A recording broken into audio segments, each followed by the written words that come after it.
கண்ணு தெரியாம கூற தாழ்வானும் பெரிய நம்பியும் அந்த கங்கை கொண்ட சோழபுரம்ங்கிற அந்த இடத்த விட்டு ஸ்ரீரங்கத்தை நோக்கி போயிட்டே இருக்கா. பெரிய நம்பிக்கு வயதாகி விட்டது, அவருடைய இறுதி காலம் என்பது நெருங்கி விட்டது அப்படிங்கிறது பெரிய நம்பிக்கும் தெரியறது, கூரத்தாழ்வானுக்கும் தெரியறது.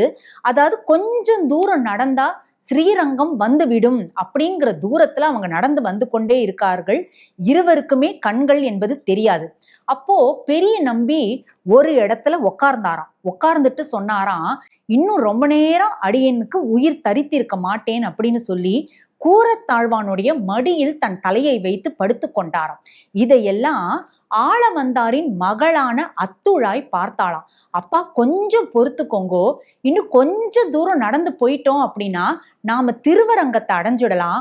திருவரங்கத்தை அடைஞ்சிட்டோம் அப்படின்னா உங்களுக்கு மிகவும் பிடித்த அரங்கநாதன் உங்களுக்கு பிடித்த அந்த முக்தியை அளித்து விடுவார் அப்படின்னு அத்துழாய் சொன்ன பொழுது அதற்கு பெரிய நம்பி சிரிச்சுண்டே சொன்னாராம், கூரத்தாழ்வானை போல மிகவும் பாகவதோத்தமனான பவித்திரமான ஒரு பக்தனின் மடியில் என் உயிரை பிரிந்தால் எனக்கு முக்தி கிடைப்பது நிச்சயம்.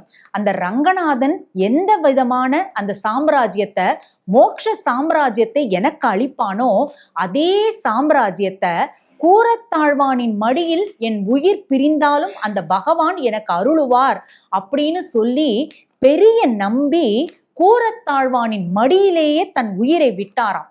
அப்படிப்பட்ட ஒரு சிறந்த பாகவதோத்தமர் அப்படின்னு ஊரே உலகமே கொண்டாடுறதுன்றது பெரிய விஷயம் இல்லை.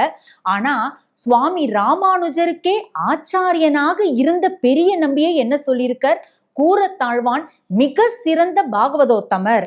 இப்படிப்பட்ட ஒரு பாகவதோத்தமரோட சத்சங்கம் நமக்கு கிடைச்சது அப்படின்னா அந்த பகவானுடைய திருவருள் அப்படிங்கிறதும் நாம எல்லாருமே வேண்டி விரும்பக்கூடிய மோட்ச சாம்ராஜ்யம் அப்படிங்கிறதும் நம்ம எல்லோருக்கும் தானாகவே கிடைத்து விடும் என்பது அந்த பெரிய நம்பியின் வாக்காலேயே வந்த ஒரு வாக்கு.